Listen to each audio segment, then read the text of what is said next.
सो hey everybody, कैसे हो आप? उम्मीद करता हूँ आपके लिए चीजें सही चल रही होंगी। वेल, हम लेके आ चुके हैं फ्लेम एम्पर के एपिसोड नंबर 366 को। हिंदी में बोले तो 366। आपको पिछले एपिसोड के फाइटिंग सीन्स कैसे लगे थे? Do tell us in the comment section में। इसमें और भी मजा आएगा। लास्ट में जियान जिसकी बॉडी को पोजेस कर चुके थे प्रोटेक्टेड शाओ शेंशेंग, वो लीसो से बोलते कि तुम्हें स्ट्रगल नहीं करना चाहिए, चलो इस मैटर को एक बार में खत्म किया जाए। बेसिकली यहाँ पे लास्ट अटैक की बात हो रही थी। चलो फिर हम यहाँ से शुरू करते हैं इस एपिसोड को। लीसो लॉर्ड जिसकी बॉडी को ढक रखा होता है पिंक फ्लेम ने, वो बोलता है तो यही सही। उसे मालूम था कि फाइट जितनी ज्यादा चलेगी उसके लिए खतरा उतना ही ज्यादा बढ़ेगा। शाओ शेंशेंग भी बोलते हैं परफेक्ट। आखिरकार उनका डार्क और अखोर अंडरवर्ल्ड से आया था। अगर लीसो अंडरवर्ल्ड की और भी पावर्स का इस्तेमाल करना चाहता तो ये फिर अपनी कब्र खोद रहा होता। लीसो की आंखें फ्लैश होती है, वो धाड़ के बोलता है थंडर। जैसे उसकी उंगली आसमान की तरफ उड़ती है, ये डार्कनेस रे वेंग वेंग के साउंड सा ट्रेम्बल हुआ था। फिर बीच में एक क्रैक बनता है जिसमें लाल रंग की फ्यूरियस थंडर पावर दिखाई देती है। इस पूरे डार्क रेल में क्रैकल क्रैकल की आवाजों के साथ और डेंस लाइटनिंग फैलने लगती है। इनका रंग एकदम गहरा लाल था जो देखने में बहुत भयानक लगता है। साथ में इनके अंदर ऐसी पावर छिपी होती जिन्हें जियान समझ नहीं पाता। ये थी रिइंकार्नेशन पावर। तभी शाओ शेंशिन इशारा करते हैं। टेक्निक थी डार्कनेस एग्जीक्यूशन ब्लेड। उनकी होली ब्लैक रोब लहराती है जो सारे डार्क ऑरे को वापस लेने लगती है। फिर से दिखाई देता है सुनहरा रेगिस्तान और लीसोल का फिगर आसमान में खड़ा था। जैसे शाओ शेंशिन अपने हाथ को खोलते हैं जो कि जियान को पोजेस कर चुके थे और डार्क पावर कंडेंस होने लगी देखी लिक्विड में, जो अंत में जाके एक टूटे हुए ब्लेड में बदल जाती है। इसका साइज कुछ 1 इंच का रहा होगा। ये ब्लेड भले एकदम काम लग रहा हो लेकिन इसकी सरफेस पे एक नक्काशी देखी जा सकती थी।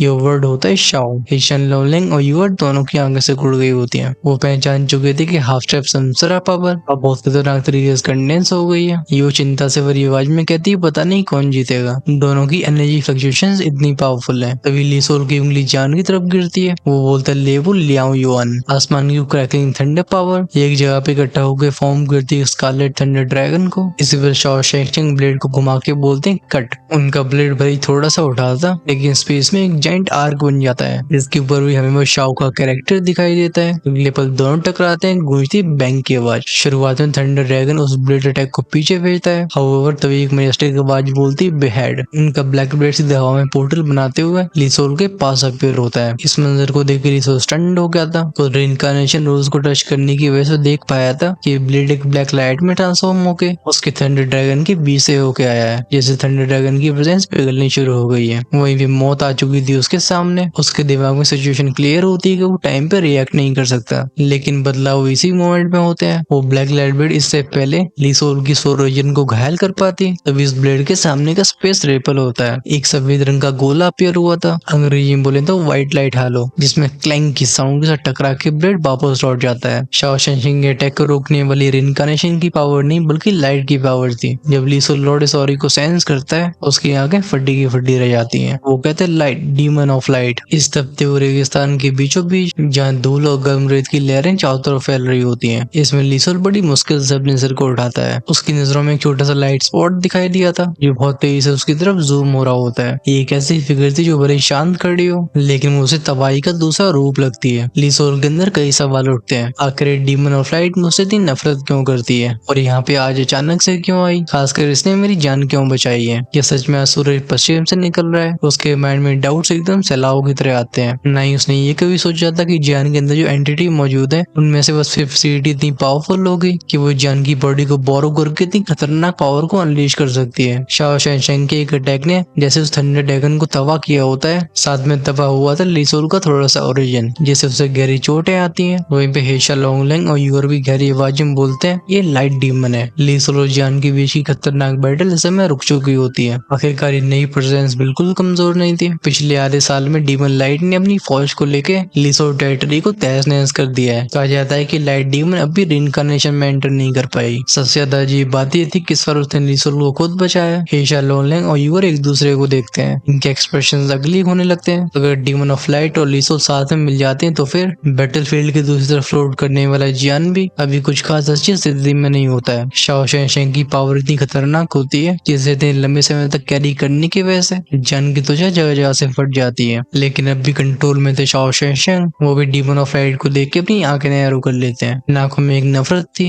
स्पेशली जब लाइट डीमन ने शाओ शेंशिन को लीसोल को खत्म करने से रोक लिया हो। वो जानते थे कि वो जितनी ज्यादा रिइंकार्नेशन पावर को यूज करेंगे करेंगे ये जान के लिए उतना ज्यादा हानिकारक होगा। अपनी आंखों में बिना किसी इमोशन को रखते हुए लाइट डीमन इन दोनों के पास अपीयर होता है। बेसिकली अब तीनों ट्रायंगुलर फॉर्मेशन में खड़े हो गए थे। वो कहती मुझे गलत मत समझो, इस बेस्टर्ड से मेरा कोई लेना देना नहीं है। लीसोल गुर्रा के बोलते तो करना क्या चाहती हो तुम। लाइट डीमन की आंखों में दौड़ती बिजली वो बताती मेरा और तेरा रिश्ता बस नफरत से लिखा गया है और तुझे मारने का बस हक मेरा है। लाइट डीमन की आवाज रेत में आंधी जैसे गूंजती है। रंबल रंबल की आवाज के साथ बड़े बड़े तूफान बनने लगे थे, जैसे कोई चेतावनी नहीं बल्कि एक डूम्सडे की शुरुआत हो। वो लीसोल बिना पीछे हटे बोलता है लाइट डीमन मैंने तुमसे कभी दुश्मनी नहीं की, न तुमसे कोई पुराना झगड़ा है, तो तुमने अपनी आर्मी को लेके मेरे डोमेन के ऊपर हमला क्यों किया। लाइट डीमन डिस्डेनफुल आवाज में कहती है ओ लीसोल तू वही नीच प्राणी है जो अपनी अतीत को बहुत जल्दी भूल जाता है, तुझे याद है वो। ये कहते लाइट डीमन के हाथों में एक सफेद रंग का स्क्रोल अपीयर हुआ था और इसे फरफराते हुए लीसोल की तरफ भेज दिया जाता है। जब लीसोल की नजरें स्क्रोल के ऊपर गई होती हैं, ऐसा लग रहा है जिस बिजली की पावर इस्तेमाल कर रहा था वो उसके ऊपर ही गिर पड़ी हो। वो कहता है ये नहीं सब मखना, ये बिल्कुल पॉसिबल नहीं है। उस स्क्रोल के ऊपर एक व्यक्ति की इमेज छपी हुई थी, वो फिगर जिसका चेहरा अथॉरिटी और पावर से भरा होता है। दोनों हाथ पीछे और गहरे हरे रंग के कपड़े पहने हुए, ऐसा लगता है वो पावर कभी भी इमेज से बाहर आके इसलिए सोल डोमेन को रौंद कर रख सकती है। वो खुद से बड़बड़ाती हुई बोलता है demon of light, demon emperor की पत्नी। हाँ तो ये सच है। अभी लाइट डीमन की नजरें इतनी कोल्ड थी कि लोगों को इस तपते हुए रेगिस्तान में एकदम हड्डियों तक पहुंचने वाली कोल्डनेस महसूस होती है। वो कहती है उस दिन मैंने अपनी आंखों से देखा था जब तूने उसे पूरी तरह से मिटा दिया और आज मैं तेरा वजूद मिटा के उसकी सोल को डेडिकेट करूंगी, क्योंकि हिशा लोंगलेंग और यूअर उस एंगल में खड़े होते हैं जहाँ से अच्छे से स्क्रोल दिखाई दे रहा था। इसलिए जब उस इमेज को हिशा लोंगलेंग देखते हैं वो कांपती हुई आवाज में कहते हैं डीमन एम्परर। मास्टर नहीं, ऐसा नहीं हो सकता। उन्हें तभी अपनी मास्टर का एक ऑर्डर याद आता है जिसे हिशा लोंगलेंग को सौंपे बहुत समय हो चुका था। तब डीमन एम्परर कहते हैं उसे ढूंढना, वरना अगर उसने सच्चाई जान ली तो वो सब कुछ जला डालेगी। अब ये क्लियर हो चुका था कि demon of light actually demon emperor की वाइफ है। लीसोल जानता था कि वो डीप शेड में फंस चुका है और आज उसका डोल बच के रहेगा, इसलिए वो हा करके बोलता है तो डीमन एम्परर ने ईविल रे से मिलकर धोखा किया तो क्या हुआ, वो मर गया। हाँ ऐसे लोगों का यही अंजाम होना चाहिए। लेकिन उसके मन में एक सवाल था, इस लाइट डीमन के अंदर वो पावरफुल होली लाइट कहाँ से आई। वो लाइट की पावर ये कहीं न कहीं होली से की पावर से मैच करती है। जब लाइट डीमन लीसोल को हंसते हुए देखती है तो वो बोलती मौत सामने तब भी तू एरोगेंस नहीं छोड़ रहा लीसोल, अब ये लाइट तेरा वजूद मिटाएगी। ये कहते हुए अपने हाथ को उठा के बोलती है लाइट। उसकी बॉडी खतरनाक तरीके से ग्लो करती है, फैलने लगती है कई होली लाइट की वेव्स। उस सफेद रोशनी से पूरा रेगिस्तान ढक गया था। इस मोमेंट में ऐसा लगता है जैसे जमीन पे कोई लाइट गॉड उतर आया हो, चाहे बात हो लीसोल की या फिर शाओ शेंशेंग की। एक घोंसले और को पोजेस करता था तो दूसरा डार्क, इससे दोनों की पावर सप्रेस होने लगती है। हेशन लोंगलेंग फिर से कांपते हुए बोलते हैं तो डीमन ऑफ लाइट मास्टर की वाइफ है। नहीं मैडम, मास्टर अभी जिंदा है, आपको पागलपन छोड़ना होगा। हजारों सालों पहले डीमन एम्परर को तीनों रियम्स के स्ट्रॉन्गेस्ट बीइंग्स ने मिलकर सील कर दिया था। वहीं पे हेशा लोंगलेंग जानते थे कि डीमन एम्परर की वाइफ यानी कि उनकी लवर थी, उनका होली सी में बहुत हाई स्टेटस था, लेकिन वो इस बारे में दुनिया को बताते नहीं है। वहीं पे जब डीमन एम्परर को सील किया गया होगा तो होली सी में उनकी वाइफ के पास एक गलत खबर पहुंचाई गई होगी कि डीमन एम्परर को खत्म कर दिया गया है। इस न्यूज को सुन के पूरी तरह से टूट जाती है, उनकी आत्मा जलती है और वो लाइट की पावर करप्शन में बदलने लगती है। वो बन जाती है डीमन ऑफ लाइट और अब लाइट डीमन का बस एक लक्ष्य था, अपने हस्बैंड के कातिलों को खत्म करना, जिसमें सबसे पहले नाम आता है लीसोल का। ऑफ कोर्स अगर लाइट डीमन को पता होता कि अब तक उनका हस्बैंड जिंदा है तो शायद मैटर ऑल टुगेदर अलग ही होता। भले लीसोल के पास हाफ इनकार्नेशन की पावर हो, लेकिन उस टेरिफाइंग होली लाइट के सामने ये भी ट्रेम्बल हो रही थी। आसमान से लाइट पार्टिकल्स टूट के नीचे गिरते हैं जो लाइट डीमन के सामने एक सफेद रंग का रास्ता बनाने लगते हैं। At the same time transform होती है उसकी ड्रेस, जो शुरुआत में ब्लैक एंड व्हाइट थी लेकिन अब वो पूरी तरह सफेद हो चुकी होती है। अब वो लाइट डीमन नहीं बल्कि लाइट एंजल की तरह लगती है, एकदम इमोशनलेस, अथॉरिटेटिव और अनटच्ड। जब इन कपड़ों को बनते हुए लीसोल देखता है उसके मुंह से एक आवाज निकलती है, वो कहता है ब्राइट होली क्लोथ। नहीं तुम, ये ब्राइट सेंट क्लोथ कोई नॉर्मल कपड़े नहीं होते हैं, ये लाइट की पावर को कई गुना बढ़ा देते हैं। भले लाइट डीमन अभी रीइंकार्नेशन तक ना पहुंची हो, हाउएवर उसके कपड़ों में से निकलने वाले एंशिएंट रून्स उसके साथ दोशन पावर को कुछ अलग ही स्तर पर ले जाते हैं। उसके ऑरे के साथ उसका प्रेजेंस प्योर और पावरफुल होने लगा था। फाइनली स्पेस में वैंग ओम की साउंड से रिपल बनती हैं। लाइट डीमन के पीछे अपीयर होते हैं सफेद रंग के पंख, ये विंग्स उसे वो बूस्ट देते हैं जिससे उसका ऑरा हाफ रीइंकार्नेशन को छू लेता है। साथ में लीसोल की आंखों को डर बढ़ता है, वो थरथराते होठों से कहता है डैम इट। आसमान में न जाने कहां से होली चैंटिंग होने लगी थी। ये चैंटिंग यानी कि मंत्रों की आवाजें उस लीसोल को एकदम पागल कर देती हैं। क्या तुम्हारा भाई से ज्यादा तारीफ नहीं कर सकता। बस ये समझो कि स्लाइड पावर के साथ ये जगह जो कि पहले से बहुत हॉट होती है वो एकदम झुलसना शुरू हो जाती है। ये सुन के लॉर्ड ऑफ लीसोल की बॉडी ट्रेम्बल होने लगी थी। उसके अंदर होता है ऐसा गहरा डर जिसकी वजह से उसके शब्द ही फिसलते हैं। वो गुर्रा के बोलते हैं, लाइट डीमन रुक जा, क्या तू उस जगह को तबाह करना चाहती है? हालांकि अभी तक शाओ शेशिंग और लीसोल दोनों ही बहुत पावरफुल अटैक्स का यूज कर रहे थे, लेकिन वो अपने रिइंकार्नेशन रूल्स को कम्प्लीटली लागू नहीं करते हैं। जब इस ऑरा की डिस्ट्रक्शन वेव फैलेंगी चारों तरफ कंप्लीट एनाइलेशन होगा। लीसोल को बौखलाते हुए देख लाइट डीमन हंस के बोलती, लीसोल जब तूने उन दोनों रियम्स के पावर हाउसेस के साथ मिलकर उस अकेले के ऊपर हमला किया था, क्या तो तुझे बिल्कुल दया नहीं आई थी? और अगर ऐसा है तो चलो मैं तुझे दिखाती हूँ कि अपनी नजरों के सामने सब कुछ तबाह होते हुए देखना क्या होता है। हालांकि जो दर्द मैंने महसूस किया है उसके सामने ये सब कुछ भी नहीं है, आज तू मरेगा। लाइट डीमन के चेहरे पे एक बड़ी सी मुस्कान आती है। एक टाइम पे उसे होली सी में गॉडेस माना जाता था जिसकी लोग पूजा करते थे, लेकिन डीमन एम्पर के मर जाने के बाद उसने सब कुछ छोड़ दिया, चाहे वो होली सी हो, चाहे अपना सम्मान या वो पुराना नाम। वो बन चुकी थी लाइट डीमन जिसे पूरी दुनिया ठुकरा दी थी। उस दर्द को आखिर कौन ही समझ सकता था, लेकिन अब बस एक चीज मायने रखती है, उसके दुश्मनों का खात्मा। जब सब कुछ तबाह होने के लिए तैयार हो जाता है, लीसोल गहरी सांस भर के बोलता है, demon of light, demon emperor अभी जिंदा है, लेकिन अगर डीमन एम्पर को मालूम पड़ता है कि तुम क्या कर रही हो तो शायद वो तुझसे मुंह मोड़ ले। और याद रख, ये लीसोल टेरिटरी है, यहाँ तेरे ऐसे लोग मनचाहा बर्ताव नहीं कर सकते। लाइट डीमन बोलती, वो अब भी जिंदा है, तुम उसे झूठ बोल रहा है, मैंने खुद देखा था। अब गॉड ऑफ लाइट के नाम पे मैं यहाँ पे जजमेंट करती हूँ, अपने पछतावे को लेके तू हेल में जा। तुझे ऐसे किसी को प्रोवोक नहीं करना था और नहीं हाथ मिलाना था उन दोनों रियम से। और brilliant technique of light, light judgement demon sword जैसे शब्द उसके होठों से बाहर आते हैं, पूरे रेगिस्तान के ऊपर सफेद रंग के एंशिएंट टेक्स्ट उभरने लगते हैं और ये शब्द प्योर डिस्ट्रक्शन और प्योरिफिकेशन से भरे होते हैं। इस पावर के सामने यहाँ मौजूद सारे कल्टिवेटर्स एकदम चींटी ऐसे लगते हैं। इस टेक्निक को समझने के बाद लीसोल चुप रहा था। वो अपने सर को हिला के बोलता है, पागल, ये एक फॉरबिडन टेक्निक थी। चारों तरफ देखने वाले हर एक कैरेक्टर में से होलिसी की इनक्रेडिबल पावर झलक रही होती है। ये वो फॉरबिडन आर्ट थी जो डिवाइन आर्ट के बहुत करीब पहुंच चुकी थी, और जब एक बार इसे शुरू कर दिया जाता है तो हजारों मीटर की जमीन न जाने कितने सालों के लिए बंजर हो जाएगी। न यहाँ कोई बीस्ट रहेगा, न कोई इंसान, न कोई पौधा उगेगा। ये टेक्निक हर किसी को इस्तेमाल करने के लिए नहीं दी जाती, इसके ऊपर हक होता है होलिसी के सुप्रीम एग्जिस्टेंसेस का। दूसरी तरफ जो हेशा लोंगलिंग इस नजारे को देखते हैं, वो अपने हाथों को क्लेंच करके बोलते हैं, हाँ, वो डीमन एम्पर को अपना मास्टर मान चुके थे और आज वो ये भी डिसीजन लेते हैं कि चाहे कुछ भी हो जाए, चाहे डीमन ऑफ लाइट हो या फिर वो जियान, वो इन दोनों को बचा के रहेंगे। फॉरबिडन स्पेल शुरू हो चुका था और जो एक बार शुरू हो गया तो इसे कोई नहीं रोक सकता जब तक इसका इस्तेमाल करने वाला नहीं मर जाता है। जियान अपीयर होता है यू और हेशा लोंगलिंग के बगल में। शाओ शेंशेंग की होली ब्लैक रोब इन तीनों को ढक के प्रोटेक्ट करने लगती है। शाओ शेंशेंग अभी हताश थे, वो कुछ नहीं कर सकते थे, बस एक ही उम्मीद थी कि फॉरबिडन टेक्निक समाप्त हो जाए। लीसोल बार बार सर गुल्ला के बोलता है, पागल पागल पागल। आसमान में धीरे धीरे कंडेंस होने लगती है एम्बर कलर की डिवाइन सोर्ड। वो क्लियरली समझता था कि जैसे अटैक नीचे आएगा इस जगह पे कुछ नहीं बचने वाला, और ये उसका बेस कैंप था, लेकिन अब वो कुछ नहीं कर सकता था। लीसोल भी फाइनली अपनी आंखें बंद करके एक खतरनाक से डिसीजन में पहुंचता है। जब अगली बार वो आंखें खुलती हैं, इनमें भी लाइट डीमन वाली मैडनेस दिखाई देती है। वो बोलते हैं, लाइट डीमन, तूने अब मुझे ये करने में मजबूर कर दिया है। कुछ ही पलों में उसकी आंखों की जो प्यूपल्स होती हैं वो पूरी तरीके से पिंक हो जाती हैं। और लाइट डीमन से फोकस हटा के हाथ उठा के बोलता है, व्हेन सोल आर्ट। तुरंत रेगिस्तान की रेत कई सैनिकों में बदलने लगती है। हर एक वॉरियर ने आर्मर पहन रखा होता है और लीसोल उनके पीछे खड़ा था। इसी मोमेंट में जियान चीख के बोलता है, नहीं। शाओ शेंशेंग पूछते हैं, क्या हुआ? जियान कहता है, ये एसएससी फ्लेम को डिवोर कर रहा है। नहीं नहीं, ऐसा मैं बिल्कुल नहीं होने दूंगा। जियान की नजरें उस पिंक फ्लेम के क्लस्टर के ऊपर टिक चुकी होती है जिसे लीसोल ने सीधा निगल लिया था, और अब अगली तबाही की शुरुआत हो चुकी थी।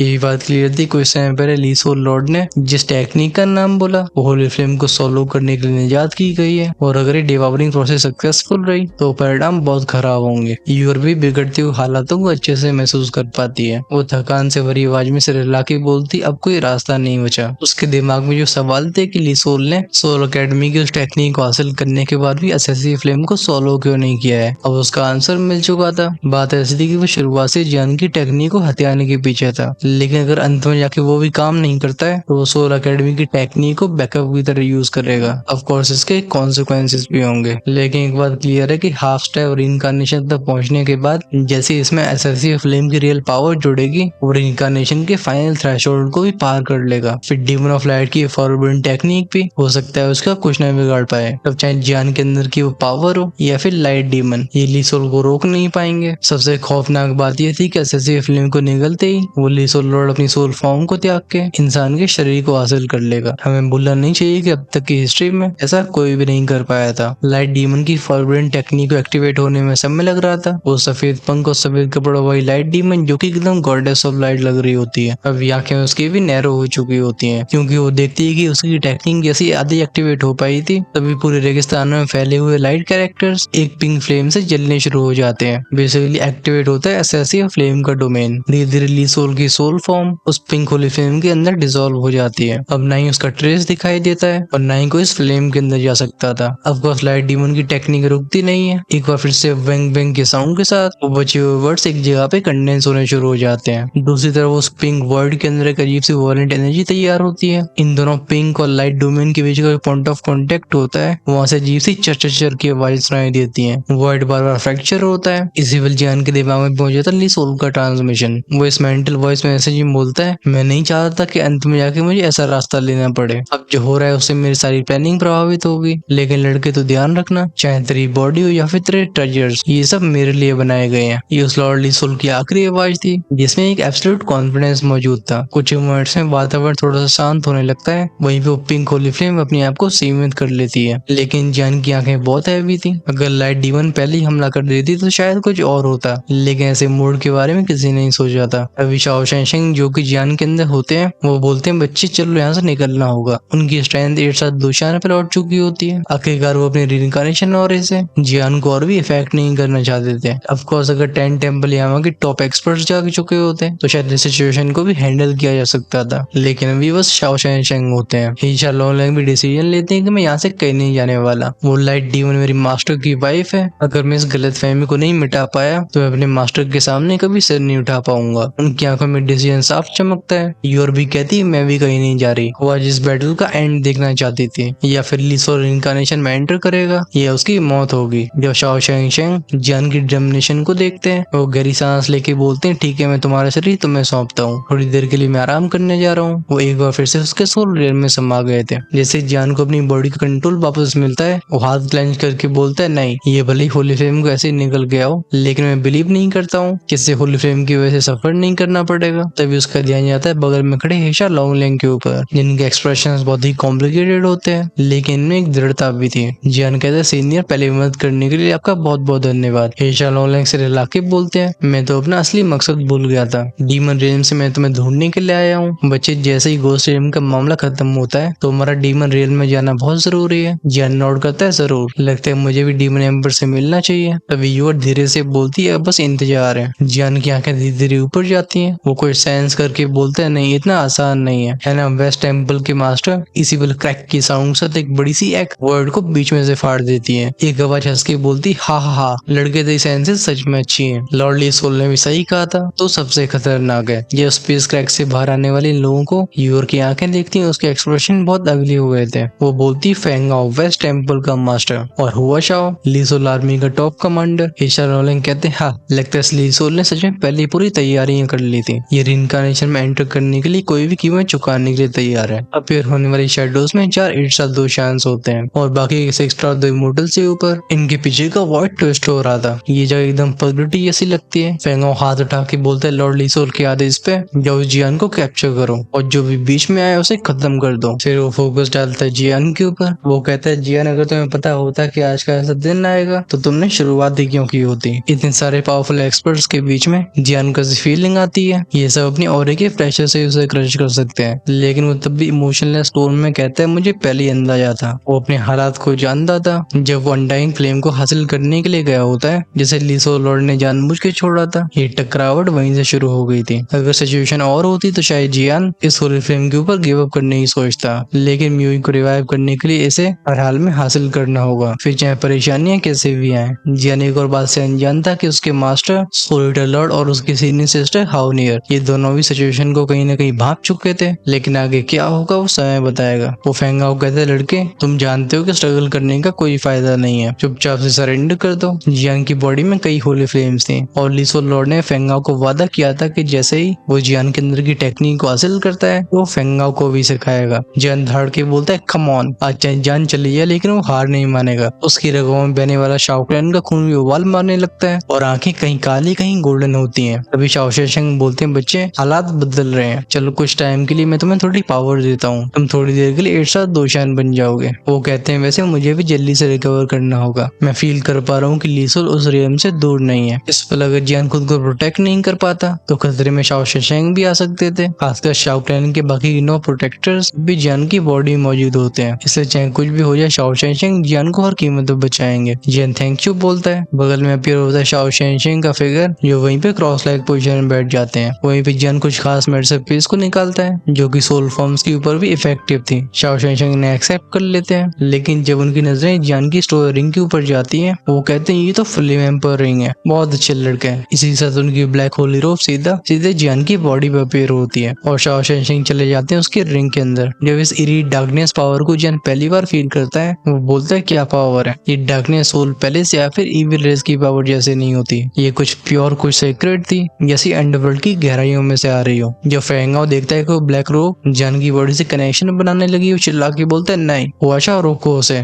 इस रोप को पहनने मत दो। फेंगाओ की फेस में स्विच हो रही थी, वो दूसरी महसूस कर पा रहा था कि कपड़े नॉर्मल नहीं है। वो 1.5 दोशन की पावर को पोजेस करने के बाद भी उसे 11 डेंजर महसूस होता है। तभी जियान के सामने अपीयर होती है यूर। वो कहते ली हनगार्ड आओ तो मैं संभाल लूंगी। ये देख के फेंगाओ और भी गुस्सा हो जाता है। वो लेफ्ट और राइट गार्डियन से कहता है जियान को रोको। दोनों 1.5 दोशन फाइटर्स थे। ये जैसे अपनी ऑरे को रिलीज करते हैं पूरा रेगिस्तान कांप उठता है। हाउएवर तभी सुनाई दी थी तेज हाउल की आवाज और एक गहरी हरे रंग की डिमोनिक एनर्जी फैली थी। हेशा लोले अपने ड्रैगोनिक वुल्फ के अवतार में आते हैं। वो कहते हैं इन दोनों को मैं देखता हूँ। जियान अपनी आंखें बंद करता है। उसके फोकस में था फेंग हाओ। जियान बिना हेजिटेशन के बोलता है ब्लैक पैटर्न होली क्लोथ्स मैं तुम्हें एक्सेप्ट करता हूँ। उसकी उंगली पर अपीयर होती खून की बूंद जो सीधे उन कपड़ों में समा जाती है। जैसे होली रोब उस ब्लड को अब्सॉर्ब करते हैं गूंजती है शू फर फर फर की आवाजें। ये जियान के चारों तरफ लिपटने लगे थे। एट द सेम टाइम उसका और उफान मारने लगता है। 5 स्टार दोशान, 6 स्टार दोशान, 6 स्टार पीक और 8 स्टार दोशान। हालांकि देखे फेंगो फ्रस्ट्रेशन तो बहुत महसूस कर रहा था, लेकिन तब भी जियान को चिढ़ाते हुए बोलता है लड़के भले तो इस रोब का इस्तेमाल करके टेम्परेरी 8 स्टार दोशान पे पहुंचाओ, लेकिन भूल मत तू बस अर्ली स्टेज पे है और मैं हूँ मिड स्टेज पे। मेरे पास जो 2 स्किल्स मौजूद हैं तेरे जैसा कल का बच्चा उनके बारे में कभी सोच भी नहीं सकता। खैर इसकी बकवास को सुन के जियान से लाके बोलता है क्लाउन की तरह उछलने से कोई गॉड नहीं बन सकता। माना बाकी चीजें सही है लेकिन तुम एक चीज भूल चुके हो, मैं हूँ एक होली फ्लेम का मास्टर और मेरे पास 1 नहीं 3 नहीं बल्कि 4 होली फ्लेम्स हैं। अब तक जियान अपनी फ्लेम्स को पूरी तरह से यूज नहीं कर रहा था, लेकिन टाइम आ चुका था जब वो कुछ बड़ा करे। ये समय था बुद्ध रात फायर लोटस का। फेंगाओ या फिर ली सोल लॉर्ड उसके रास्ते को आज कोई नहीं रोक पाएगा। इस पर वो ब्लैक होली रोब जो कि लिक्विड के फॉर्म में उसकी बॉडी से लिपट रही होती है वो फाइनली अपनी कंप्लीट फॉर्म को ले लेती है। जियान के ऑरे में होते हैं बहुत बड़े बड़े बदलाव, चाहे बात उसके पीछे के हालों की या फिर प्रॉपर ऑरे की। इनमें रूह को झकझोर देने वाली डार्क पावर्स होती हैं। वो बोलता है फेंगाओ मैं तुझे दिखाऊंगा कि 8 स्टार दोशन होता क्या है। फेंगाओ भी धाड़ के बोलता है थंडर। फिर कहते हुए रेगिस्तान की जमीन कांपती है। फिर बिजलियां जहरीले सांपों की तरह उसके चारों तरफ घूमने लगती हैं। ऐसा लगता है कि चारे पे वो जियान को एकदम छलनी कर देंगी। ये देख सबसे पहले जियान का हाथ अपने सीने के ऊपर जाता है। वो कहता है ये पहली बार है जब एक लड़की ने मेरे लिए ऐसा सैक्रिफाइस किया हो और ये हर कीमत पे आखिरी बार होगा। हैरानी की बात ये होती कि इस बार उसका होली फ्लेम हार्ट एकदम शांत था, जैसे कोई वाइफ चुपचाप से अपने हस्बैंड के ऊपर पूरा भरोसा रख रही हो। वो बिना किसी सवाल या फिर डर के उसके साथ खड़ी हो। जियान स्माइल के साथ पूछता है क्या तुम मानती हो कि मैं कर पाऊंगा? उसका दिल थम थम थम की साउंड के साथ एकदम तेजी से धड़कता है, जैसे वो कह रहा हो हाँ। जियान की आंखें गहरी हो जाती है। वो डिटर्मिनेशन के साथ बोलते तो चलो शुरू करते हैं। वहीं पे फेंगाओ जो एक्सपेक्ट कर रहा था कि इस 8 स्टार दोशन की पावर को हासिल करने के बाद जियान सीधा हमला कर देगा। उसके एक्शंस को देख के कंफ्यूज हो गया होता है। वो बोलता ही कर क्या रहा है, लेकिन इस खतरे को हल्के में न लेते हुए यूज होती है थंडर सोल सील्स। उसके पीछे के हालों में से क्रैक अटैक की आवाजों के साथ एक सूरज जैसी चमक निकलती है। आसमान में बनता है एक बहुत बड़ा बिजली का जाल। ये जब नीचे की तरफ शूट होता है हम देखते हैं कि ऊपर के स्पेस में कई चौकोर निशान रह गए थे। फेंगाओ की आवाज बोलती जियान हार मान ले, हो सकता है तो ये कम दर्द का सामना करना पड़े। लेकिन जियान की आवाज स्थिर थी। होठों से निकलता एक शब्द जो था फायर। उसकी आवाज आसमान को फाड़ती और रेगिस्तान में गूंजती है। वातावरण अपने रंग को बदलने लगता है, न जाने कब, लेकिन चारों तरफ एक एक्सट्रीमली प्योर ऑरा फैल गया था जिसने फेंगाओ के एक्सप्रेशन भी बहुत खराब कर दिए थे। वो खुद से पूछता ही हो क्या रहा है। वेट साथ दोशन अर्ली स्टेज की स्ट्रेंथ को पोजेस करने वाली जियान की आंखें फेंगाओ एकदम डेड मैन की तरह घूर रही होती हैं। फिर धीरे धीरे उसके हाथ उठते हैं। एक आवाज बोलती है फायर आर्टियन। फिर घोस्ट फेस सोल फ्लेम। क्लंच क्लंच के साउंड के साथ जियान की दोनों हथेलियों के ऊपर 2 prismatic Holi flame crystal appear होते हैं और उतना स्पेस शीशे की तरह फट जाता है। इन दोनों फ्लेम्स के अपीयर होते पूरे रेगिस्तान में एक भारीपन छा गया था। हवा भी शीशे की आवाज के साथ जलना शुरू हो जाती है। फैलती एक एंशिएंट वाइब। जब इन फ्लेम के क्रिस्टल्स को फेंगाओ देखता है वो कहता है होली फ्लेम, अगर मैं बैटल को जीत गया तो फ्लेम मेरी होगी, लेकिन ऐसा लगता है जियान अब किसी और रील में चला गया था। उसके सामने सवाल नहीं था कि क्या वो जीतेगा, आखिरकार हार उसके लिए अनएक्सेप्टेबल थी। दो फ्लेम्स हो तब भी नॉर्मल थी, लेकिन तभी जियान के सामने की दुनिया रंग खोने लगती है, वर्ल्ड को ग्रे फ्लेम ढकती है। फाइनली जियान के सामने तीसरा होली फ्लेम क्रिस्टल भी अपीयर हुआ था। ये तीनों होते हैं खाकी, साइन और ग्रे। जूम जूम जूम की साउंड के साथ ये तीनों होली फ्लेम के क्रिस्टल्स अपने आप को होली फ्लेम की रोशनी के खंभों में ढक लेते हैं। ये होली फ्लेम पिलर्स जमीन और आसमान को जोड़ देते हैं। इन तीनों होली फ्लेम की फ्लक्चुएशंस को सेंस करके फेंगाओ और सा डगमगाना शुरू हो जाता है, लेकिन जियान हम्प करके बोलते है अभी मैं रोक नहीं सकता। उसका दिल हल्का सा वाइब्रेट हुआ था। निकलता है प्योर अज़्योर लिक्विड। ये फ्लेम शेप लेती है एक अज़्योर फिनिक्स का। हालांकि फेंगाओ ने डिसाइपल्स की मुंह से कई बातें सुनी होती हैं, लेकिन इस मंजर को देख के उसकी रूह कांप जाती है। वो थरथराती हुई आवाज में कहते तो ये सच है, कहीं लॉर्ड लीसोल से गलती तो नहीं हो गई। उसकी बॉडी जैसे चांदी जैसी लाइटिंग लाइन से ढक रखा होता है, वो भी तेजी से फ्लिकर हो रही थी। वहीं पे जियान की तरफ बढ़ने वाला थंडर नेट बहुत ही स्लो हो चुका होता है। आफ्टर ऑल जैसे जैसे पुश करता है, सिजल सिजल के साउंड के साथ फ्लेम इसके ऑरे को प्योरीफाई करने लगती है। इस पर ऐसा लग रहा था जैसे पूरा रेगिस्तान ही जियान का डोमेन बन चुका हो, और इसका सेंटर थी वो चारों होली फ्लेम्स। हम जानते हैं कि होली फ्लेम की फ्यूजन में टाइम लगता है, खासकर हम इस एपिसोड को खत्म करने के एकदम परफेक्ट मोमेंट पे पहुंच चुके हैं। हमारे इस एपिसोड का मेन फोकस था लीसोल लॉर्ड और लाइट डीमन, साथ में शाओक्लाइन की 10 टेंपल यामा की 5th सीट शाओ शैंगशेंग। आपको ये कैरेक्टर्स कैसे लगे into tell us in the comment section. खासकर आप नेक्स्ट एपिसोड के बारे में कितने एक्साइटेड हो। अगर इस वीडियो के ऊपर शाम तक 7000 लाइक्स आ जाते हैं तो मैं नेक्स्ट एपिसोड को आज ही अपलोड कर दूंगा। लाइट टारगेट को पूरा करने की जिम्मेदारी है आपकी। जहाँ तक बात रही अगले पार्ट की, हम उसमें सबसे पहले देखेंगे जियान का 4 कलर्ड एंग्री बुद्धा रिइंकार्नेशन। अब जो चीज हमारे सामने आई, हो सकता है उन्हें जान के आपको लग रहा हो कि बस ये कॉन्स्पिरेसी यहाँ तक ही थी, लेकिन ऐसा बिल्कुल भी नहीं है। वेल, मैं एग्जैक्टली किस चीज के बारे में बात कर रहा हूँ हम इसके बारे में नेक्स्ट एपिसोड में जान रहे होंगे। साथ में ये भी मालूम पड़ेगा कि क्या वो लीसोल लॉर्ड सच में रिइंकार्नेशन में एंटर कर पाएगा। खैर, बहुत कुछ बताना चाहता हूँ, लेकिन मुझे थोड़ी अपनी जुबान पे भी लगाम देना होगा, क्योंकि मैं ज्यादा चीजों को स्पॉइल नहीं कर सकता। अगर आप चाहते हो कि फ्यूचर में आने वाले ऑसम एपिसोड्स आपके पास सबसे पहले पहुंचे, तो फिर चैनल को सब्सक्राइब करके बेल आइकन के बटन को ऑन करके रखना। वहीं पे आपको किसी भी चीज की परवाह नहीं करनी है और नेक्स्ट एपिसोड को शाम को ही देखना चाहते हो तो बन सकते हो हेल गार्डन की मेंबरशिप प्रोग्राम का हिस्सा। आप जैसे ही कई सारे प्रीमियम मेंबर्स के लिए हम हर शाम को अर्ली एक्सेस एपिसोड प्रोवाइड करते हैं। वहीं पे जिनके लेवल्स होते हैं इमोर्टल एम्पर या उससे ऊपर, वो एक्सक्लूसिवली 2 से 3 एपिसोड्स आगे रह पाते हैं। ऑफ कोर्स ये चॉइस आपके हाथ में है। ज्वाइन का ऑप्शन चैनल की होम पेज और सब्सक्राइब की साइड में मिलेगा, लेकिन उसे चेकआउट करने से पहले वीडियो को लाइक करना बिल्कुल मत भूलना। तुम सबके लाइक फैक न करने की वजह से मेरी मोटिवेशन कम होती जा रही है। चीज ऐसी चलती रहती है तो फिर आपको बस 20-25 मिनट की एपिसोड्स मिलेंगे। So take care.